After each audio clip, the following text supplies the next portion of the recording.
Hey, Kira, why don't you take a minute and talk about how awesome the SWISLR summer camp is going to be? Oh, yeah, that is a great idea. Yeah, so I'm going to actually go to that screen because we have a bunch of really cool pictures from when Emily and I visited the Don Lee Center. So if you all aren't already aware, our SWISLR All Hands meeting is May 23rd to 25th. It's going to be at the Don Lee Center in Arapahoe, North Carolina, which is a summer camp. So we've been calling it the SWISLR Summer Camp. We do have some summer camp activities planned for everyone, so please join. There'll be research, there'll be collaboration, there'll be planning new events, there'll be planning new programs and papers, and there will also be summer camp activity fun. We have a registration link. You can scan this QR code to go to our survey to tell us that you want to join. That will have some more information on what will actually be happening the day of. But just to give a little bit of what will be occurring is the first day, we're all going to get together at lunch to introduce everybody, make sure we all know who we are. And then we're going to be inviting a lot of community members from coastal North Carolina who live and work around Arapahoe, and they'll be telling us their own SWISLR stories. So we really want to front load everyone with this idea of the non-academic SWISLR impacts. We're then going to spend the second day of the event, the 24th, really defining what it means to be a part of the SWISLR RCN and breaking out into different themes and different working groups to identify what we want to do next. That will be a whole entire working day that will end with a SWISLR showcase of 3 artists who have worked on and worked with different people experiencing saltwater intrusion and sea level rise. And they have some really powerful testimonials and really powerful pictures to showcase what it means to coastal community members to be impacted by saltwater intrusion and sea level rise. Then on the third day, we're going to have a little bit more time to work in our breakout groups before we all come back together and share what we've been working on, what we learned, what we want to do in the future, what we're excited about, and what we kind of need help with. And that will end our day, and we'll have lunch all together again, and then break off into going home, or if you are so inclined, joining us on our field trip, where you will get to extend your stay another night and come see some ghost forests, some coastal communities being impacted by SWISLR, some restoration sites, and potentially a farm that is being impacted by SWISLR if their growing season can fit us in. And then we'll be finishing it all together on that last day. And the big thing about this that I think is really cool is we're going to be having a graphic facilitator with us. So instead of a description of text of what we talked about throughout the whole entire 3 days, we're going to be having someone graphically recording what we're talking about. And we can use these pictures and these artistic renditions to help define who we are as a group and what we're going to be doing moving forward. I'm just going to ask now if anybody has any questions about these SWISLR all hands meetings. I think this would be a great opportunity to kind of talk through what we're going to be doing. So please raise your hand and I'll stop sharing my screen right now. Hi, everyone. Anna's here, so you don't have to fool anyone. I'm so sorry. I absolutely hate being late, and I'm hosting a visiting professor today, and it just totally got away from me. So I really apologize. That's all right. I just got to talk through in more detail about our SWISLR all hands event. Oh, good. So yeah, but I think great timing. You pretty much joined in as soon as I finished my spiel. So I think now is a perfect chance to take it away. So just as a quick little introduction, for everyone who doesn't know Anna Braswell, she is the professor in the School of Forestry and Resources at the University of Florida. And she is also a state specialist for the Florida Sea Grant. And she's going to be talking to us today about her work and about data. So I've been really excited to hear all about your data repository and the work that you've been doing about connecting uplands and communities and how you kind of see your future going. So take it away, Anna. Thank you. Okay, can everybody see that? Great, perfect. Okay, again, thanks everyone for coming today. I'm going to talk to you about a collaborative curation service for data that myself and my collaborator, Evan Goldstein, have been thinking about for a while now and are in the process of prototyping. So I'm excited to share with you guys because I think it's a good place to think about how we can collaboratively come together and do a better job of open data discovery and open data use. So I know we have a lot of commonalities across this group because clearly we're a research network that are focused on sea level rise and saltwater intrusion. But another commonality that we share is data. Even if you don't collect your own data, certainly you probably use other people's data or national data sets.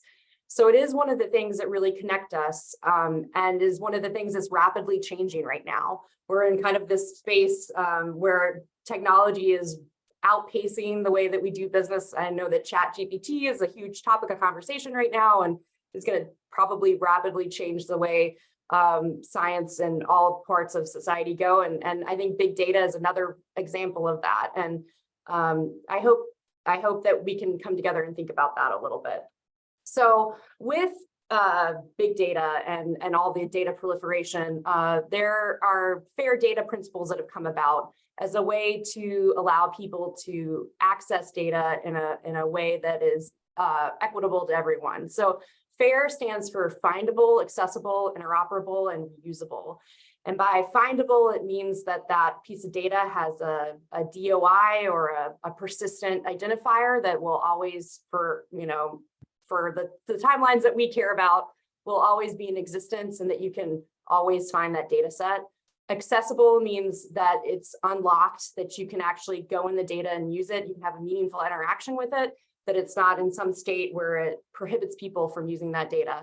Interoperable means that you can transfer it between systems, different operating systems or different programs. So it's usually saved in a file type that everyone can open, whether that be a CSV or something else. And then reusable means that we can, there's enough information with it, there's enough metadata or other sorts of information that data can be reusable by another person. So for instance, the columns in your data set have a data dictionary where you can reuse that other person's data and know that the salinity is in parts per thousand or something along those lines. So the community is really starting to come around to open data, but I think fair data principles are important because without these pieces, it's really hard for someone else to use your data or for data reuse to happen. So thinking about fair data principles as a way forward is important. And why do we care about this? So the first is synthesis.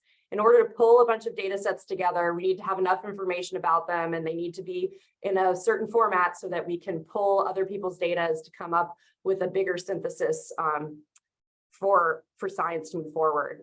Another is generalization. So if we can use other people's data sets, we might be able to take a theory or an idea from one place and generalize it across a larger area by using other people's data sets. Another important piece is comparison. If you're working at a site, you might be interested in what somebody else is working on a couple states away and to see if you can compare results. So having data that's open and available, but also fair is important for that. And so last night I just pulled a couple of papers from Nature about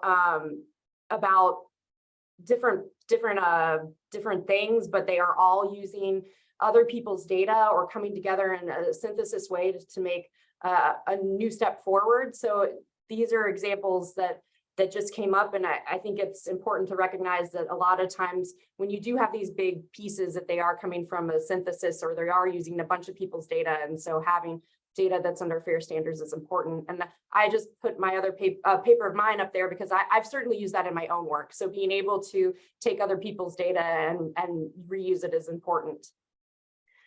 Another reason is for data reuse. So we are all funded under mostly federal funding or state funding. And so using a taxpayer's dollar more than once gets you better bang for your buck when you think about the data sets you're creating. And so having something that's fair and that people can reuse again means that we're able to stretch the amount of dollars that we get.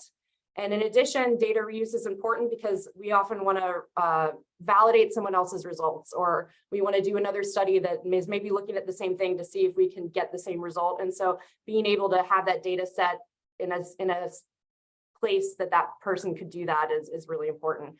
And finally, something that I think we all agree on in this group is that there's really big problems and really hard to solve problems happening right now. And so in order to think about them and to come up with solutions, being able to use people's data across a large geographic area or across disciplines is really important to deal with some of these truly hard to solve problems that are happening right now.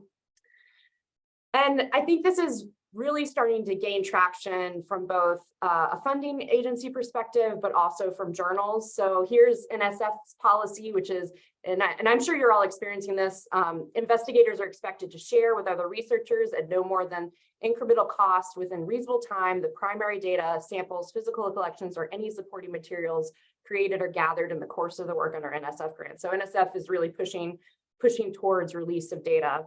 In addition, NASA is making a long-term commitment to building inclusive and open science community. So they are really pushing for any data that comes out of a NASA-funded grant to also be released as early as possible in the scientific process is their wording. And then finally, just pulling from AGU journals, I've experienced this, and I'm sure others of you has experienced this as well, that AGU requires that the data be released at the same time that you're publishing the paper or beforehand. And they're pretty big at sticklers on that. So journals are starting to do this as well, which means that it's becoming something that we're all having to do whether you want to or not. And it's important to recognize. And finally, just the White House has also recently, or I guess last year, released guidance to make federal funded research freely available and without delay. So this really is something that is gaining traction within funders and journals. And I think thinking about how to do it well and in a way that makes it so the data that you are releasing is fair so that people can reuse it is super important. So what that means is that we now that we're pushing towards open data, there's a landscape of different places that people put their data and where it's housed. So this is an example of just the top free repositories that a lot of people put their data in. You know, there's other ones, but this is just the top ones that I certainly know about.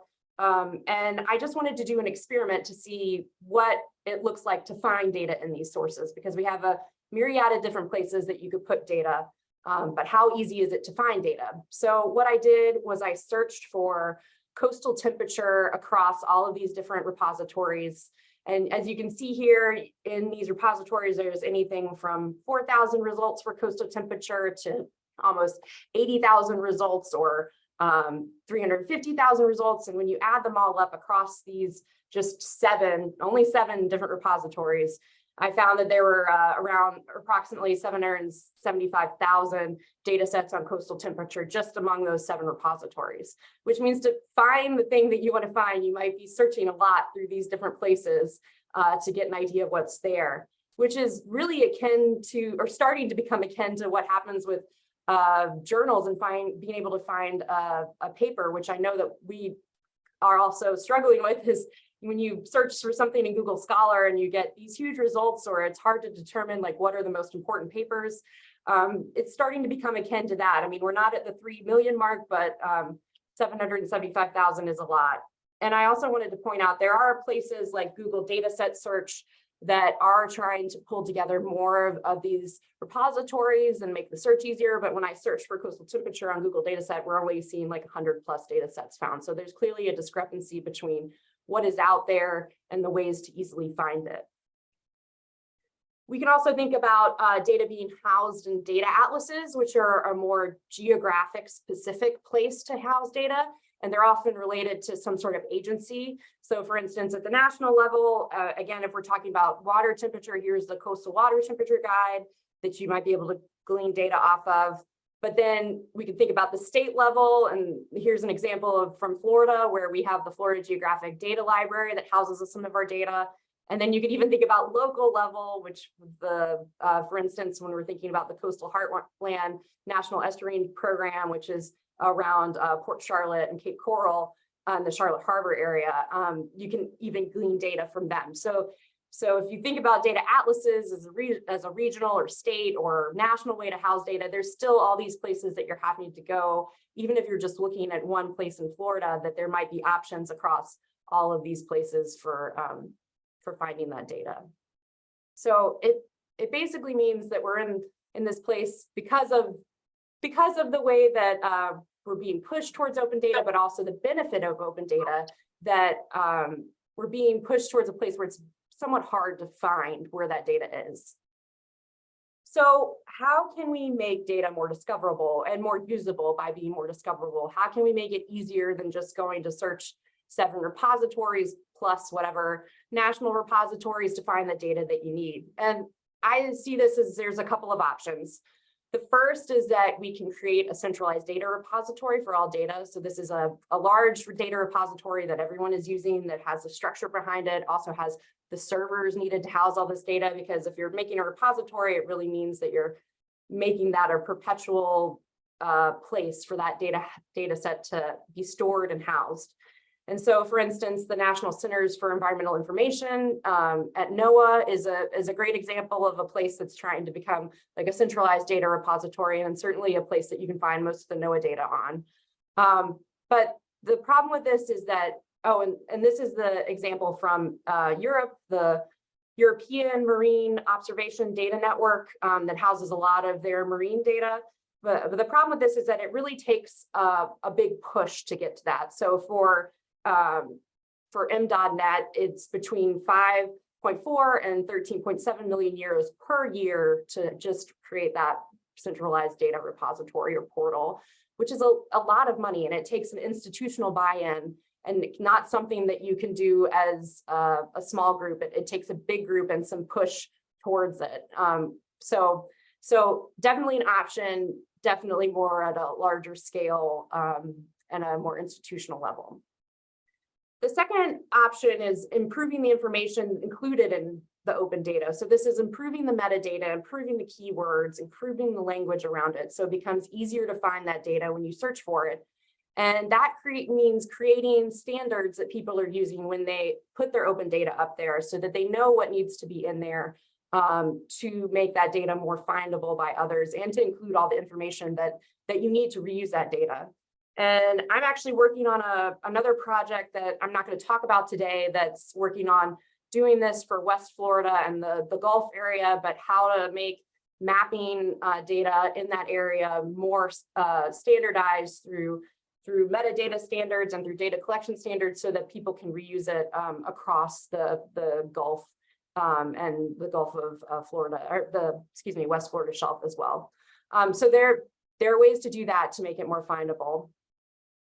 And the last thing that I want to talk about, and what I want to take the rest of my time to talk about, is creating a community to crowdsource some of this, to crowdsource data discovery, to talk about what data is the most important to use or the best to use, or to talk about problems with using certain data sets.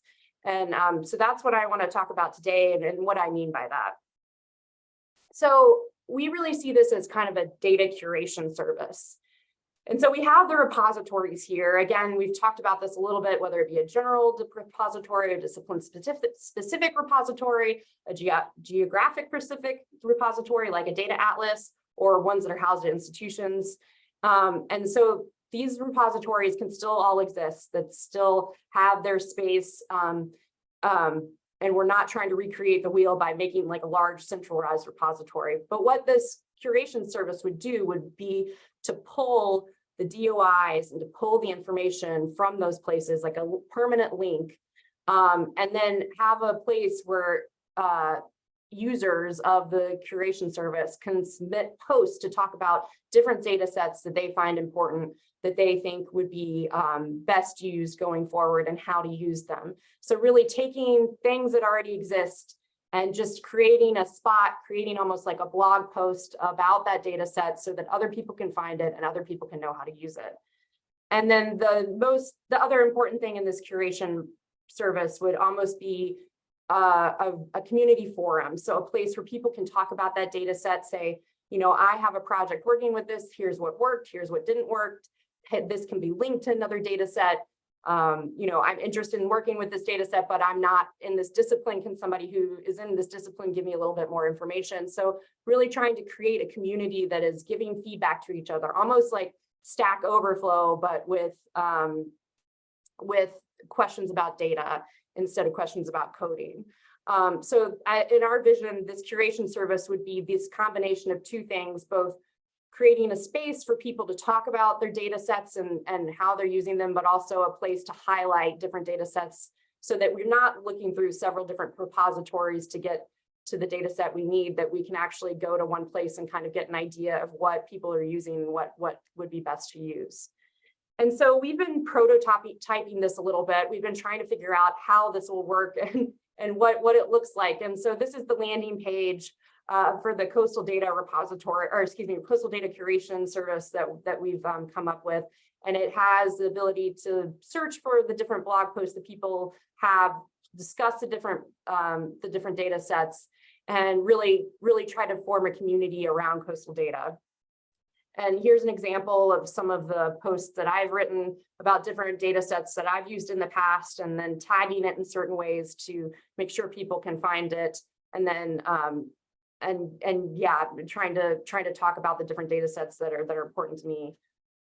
This is all on a GitHub backbone. So the website is through GitHub, which is nice because it makes it easy to collaborate. Anyone with a GitHub account can make a post. So we have this nice template where somebody can just take this template, copy it over, and then push their post to the website, and it can go up. So it makes it so it's very freely open, and it's not really going back and forth over email or trying to say, like, I really want to write this blog post, can you help me? It's really easy to be self-served in GitHub.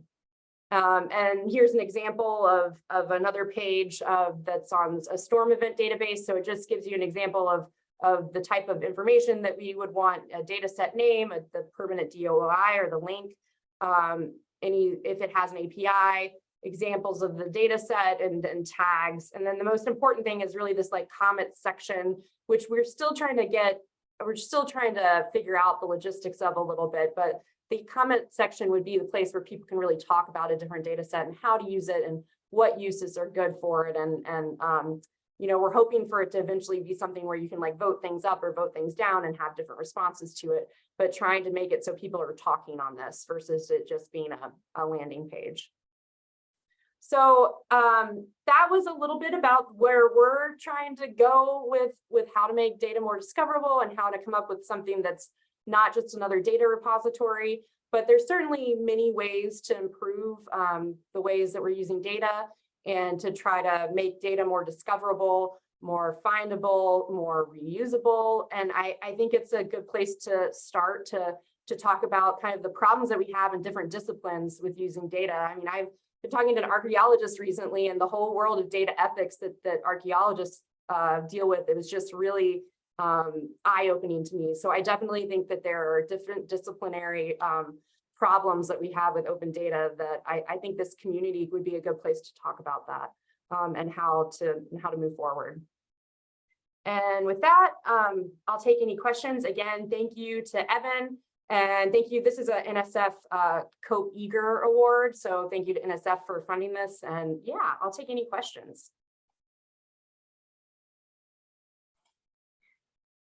Thanks, Anna. Everyone, you can feel free to either unmute yourself and ask a question, or you can raise your hand using the raise hand function in the chat in Zoom, and I can call on you. We have about 5 minutes for questions before we start into our discussion about data altogether. I'll bite. Anna, I'm curious, you know, one of the giant challenges is, of course, the challenges of scholars across disciplines identifying data and sharing data and figuring out ways to integrate it, but also how do we help community leaders and planners and managers find out what's available and create those connections too? And do you see any potential, like where do you see that layer coming in? Yeah, I have grand schemes in my head. I think that there could be something where a hub or a place where it's both training and teaching stakeholders about open data, providing connections for stakeholders, for people that are already using data to try to answer some simple questions for them. But I think that there is some aspect of being able to get everybody on the same page, and then also connecting on the how to find data piece. A lot of times I've found that managers often really know well like where their data is, especially for if they're a geographic specific manager, and how and where to access it. But the problem is actually going to the analysis bit and having time to answer some of the questions that they want to answer. So I think that there's like a couple layers of training or connection that need to happen for those particular people or stakeholders. Thanks. Ji, you have your hand raised. Do you want to unmute and ask your question? Yes. Hi, Anna. It's Hi. really nice to see you have that, coastal data website running. And do you envision you need someone like to manage the website? Like I can imagine this is something that probably that you might not want to handle by yourself. And No. what is the requirement to do that? Like also Yeah. you need to manage Oh, the sorry. comments, things like that. Yeah, this is simply a prototype. It is a point for, the way that we're presenting it is a point to spark discussion, to spark like, what do we need as a community? Because if it is a community, it needs to be kind of like a ground up decision making of like what is important to the community in order to make it something that people use. But absolutely going beyond a prototype, we would need space, server space, we would need someone to manage it. I mean, it becomes a much bigger project. At the moment, because we are we're really trying to test things and to see what the response from the community is. And so that's where we are right now. Ashley, I see you have your hand raised. Do you want to unmute and ask your question? Sure, thanks. So thanks, Anna, for sharing that. It's super cool and something that we as a group of coastal scientists struggle with, but I'm finding I struggle with the same thing across other areas, particularly those with stakeholders that are very interested in new data coming out very quickly and what that means for their decision-making processes. So I'm thinking, right now I'm being approached by multiple local and regional watershed groups asking me about whether I can summarize or synthesize the data that's available in their watershed for nutrients, but more recently for things like PFAS and microplastics. And I know that you all are in the kind of seed stage of this, but do you have any planning to turn the design of this for coastal ecosystems into a framework that some of us may be able to take and use with other groups that operate like this, groups of academic researchers that have the need to translate information quickly to stakeholders? Yeah, I mean, I certainly, like, everything that we do is fully openly available and ready to copy from GitHub. So, I mean, that's really important to us, is making something that other people can use and that is open. I mean, we've from the get-go been like, everything will be grossly open out there. I think what you're talking about is really interesting. And I know I didn't bash coastal atlases, but I do think coastal atlases have a place, and some of that is, for instance, like the Coastal Heartlands National Estuary Partnership. They have kind of like this twofold system for that coastal atlas, where they're both a place to download data, but they're also a place to visualize data for people that are not wanting to go on there to download, but are actually wanting to see what the data looks like in their particular area. So I do think that there are ways for even shiny apps or something smaller than that and more nimble than that, than a coastal atlas can be applied to put data in a way that reaches more people than just our academic silo, and trying to make it useful for just visualization or decision making. And I didn't really discuss that very much today, but I certainly think that is a need, is also taking some of these open data sets and turning them into something that can be used for decisions and can be used in a way that's not just downloading. Yeah, it would be interesting to chat with you about that. So we're working on a water quality dashboard now for the Long Island Sound watershed. Oh, This cool. is going to be a little off topic from this group. And so we're kind of struggling with the hierarchy of needs of organizations, where some organizations need the data set, some organizations need the visualization, some need something in between. Yeah. And how do you create tools with the flexibility to make all the information useful to kind of multiple levels of users? Yeah, I think but- that's a huge problem, Ashley, that you've hit on, and making something that's not too unwieldy that you can have all three of those things. So, But anyway, I really like your approach. It's super interesting. And as you all move past the seed stage, I would definitely be interested in hearing more about it. Yeah. Or if you need other places or topics to test things on, let's chat. So, yeah, thanks, Ashley. All right. Well, thank you everyone for your questions, and thanks Anna for your great presentation. We have like 20 minutes for us to discuss and talk about data all together. So I am going to send in chat the Jamboard that we will be using today. As a reminder, these Jamboards, you can add your comments as sticky notes. All the way on the left is how you add a sticky note. And the first question is about how you use and access publicly available data.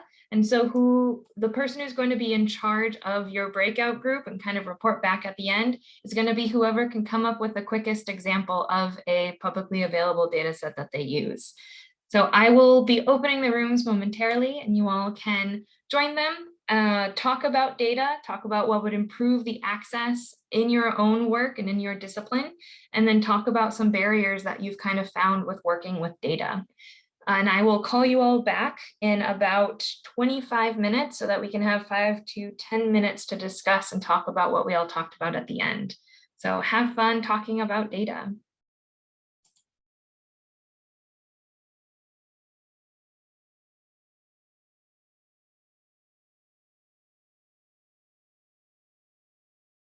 Welcome back, everyone. Sorry if it was a very abrupt ending to your discussions. But like always, this Jamboard will be open for the next week for you to go in and make changes or edits or additions that you want. But I figured we can take these last 10 minutes to all together talk about what each breakout room talked about. So the first breakout room was Alex, Marcelo, Greg, and Anna. Did you decide on a facilitator for just coming back and telling us what you all talked about? Yeah, I think that was me. I don't know. Let's see. We mentioned some different publicly available data sets that we've used. We talked about the fact that recently a lot of us have been relying on word of mouth from colleagues to actually find these data sets, just because there's so many and it's so hard to know that word of mouth becomes really important. In terms of barriers, we just talked about the fact that, the incentives are still not fully there particularly for us academic scientists. USGS, Greg was telling us, they moved to sticks to forcing everybody to make all of their data sets publicly available. And definitely NSF is pushing us to do it, and we'll have to do it more. But for me personally, I feel like, I put public data sets in my CV, and I don't think my colleagues care that much, right? So for promotion and those kinds of things, I think we still have a ways to go in terms of the academic environment. And so, USGS used sticks, so maybe we need to use more sticks. Reviewing the data and metadata, that's also like USGS has procedures for that. We don't really have those kinds of things in academic fields, and maybe we need a little bit more of that. I think that was the main things we mentioned. I don't know if others in my group, is there something I'm forgetting? See a couple thumbs up, so I'm happy to move on to the next one. Working group 2 was Emily, Justin, Jean-Christophe, and Ashley. Did you all pick a person to report back? I think Ashley should do it. You put the first post-it note on. Okay, I'll do it. So let's see. We jumped around quite a bit in our group. You can see the data if you're on Jamboards. You can see the data sources we listed, similar to the data sources from the other slides. We added a few. We have USDA data on yield, soils data, water quality data through the national portals, Ameriflux data. We also talked about kind of remote sensing and geospatial data that dominated some of the posts on the last slide. The last two questions we kind of talked about together and overlapping a little bit. And so I'll just kind of touch on these 5 sticky notes we have here. We spent the first part of our conversation talking about how we measure and report salinity and both the inconsistencies we use in actually measuring salinity of different matrices like water and soil between the not among the 2 matrices, but among different labs doing it, and the inconsistency in the units we use to report salinity and how that makes it difficult to synthesize and understand spatial patterns of salinity. We talked about often the mismatch between the scale at which data are collected and the scale at which impacts happen. And this is particularly true for publicly available data sets outside of kind of the higher resolution remote sensing data sets that are becoming more ubiquitous now, which actually match the heterogeneity and the scale at which impacts of SWISLR happen across the landscape.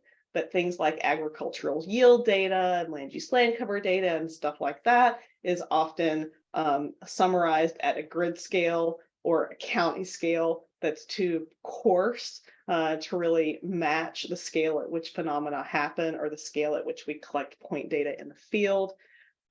We talked about the need, the last group talked about metadata, so I won't repeat that there, but we had a similar conversation.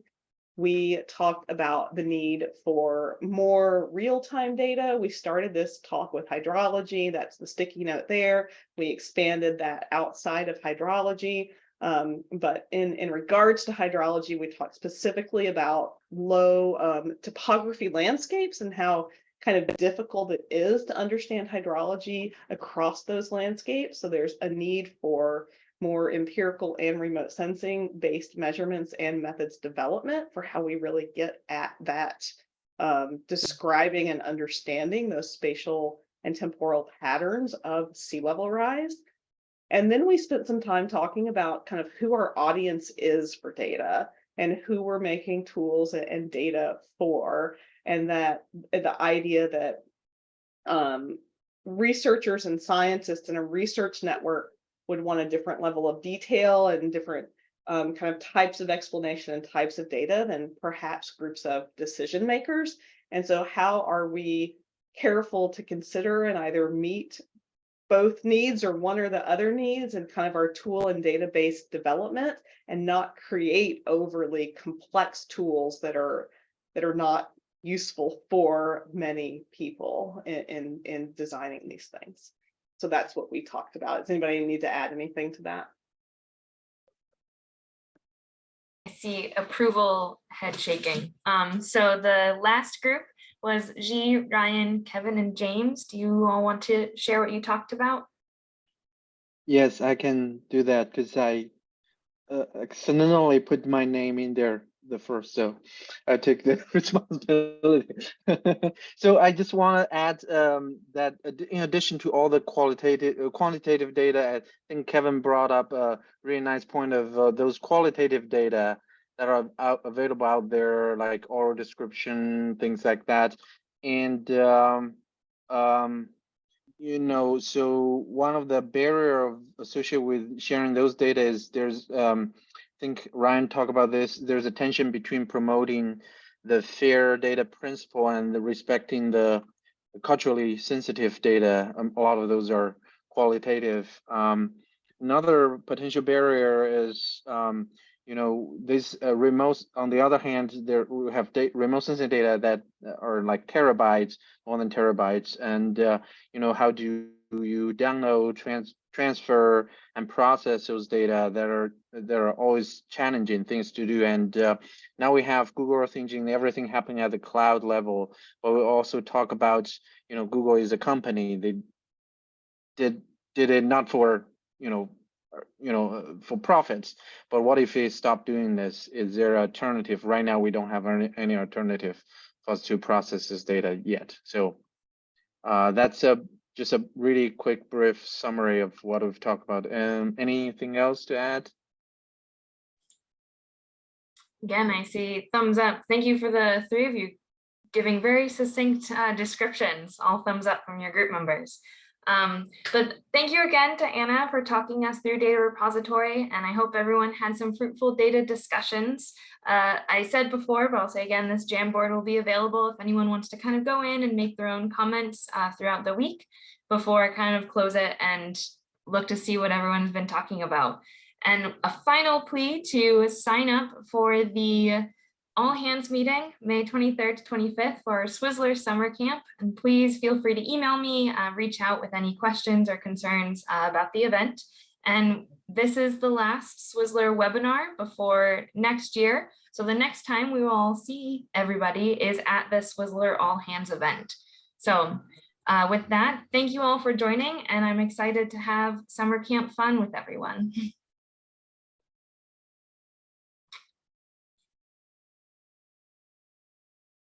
Bye.